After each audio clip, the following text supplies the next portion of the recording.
হরে কৃষ্ণ। মহাপ্রসাদে আপনাদের স্বাগত। কেমন আছেন আমার প্রিয় বন্ধুরা? শ্রাবণ মাসের শুরুতেই ভগবানের জন্য ভগবানের প্রিয় এই রেসিপিটা বানাবো না, সেটা কি আবার হয়? তাহলে চলুন শুরু করে দিই। ভগবানের শৃঙ্গার করে, ভগবানের আরতি করে এখন মহাপ্রসাদের প্রস্তুতি শুরু করে দেব।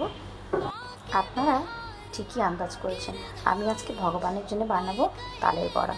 তাহলে চলুন দেখে নিই। প্রথমে একটা তাল আমি খুব ভালো করে পাল্পটা বের করে নিয়েছি। এর মধ্যে দিয়েছি 100 গ্রাম সুজি, 1 চামচের মতো গোটা মৌরি,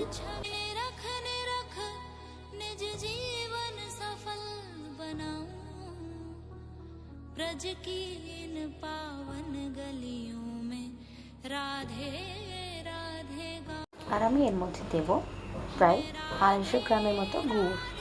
সমস্ত কিছু উপকরণ মেখে আমি এটা 8 ঘন্টার জন্য রেখে দেব।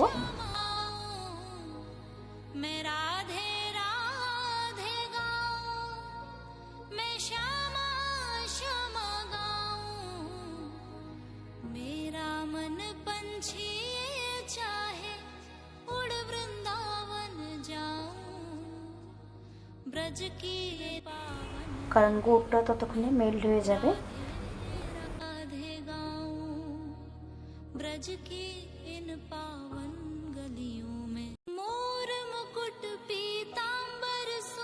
ফিরে এলাম 8 ঘন্টা পরে। এখন বড়াগুলো ভেজে তুলসী পত্র দিয়ে আমার প্রিয় লাডলি গোপীকে ভোগ নিবেদন করব। কার কার এই তালের বড়া মহাপ্রসাদ পেতে ইচ্ছে করছে আমাকে কমেন্টে লিখে জানাবেন। আর যদি ভালো লেগে থাকে প্লিজ একটা লাইক দিয়ে ভিডিওটা শেয়ার করে দেবেন। হরে কৃষ্ণ।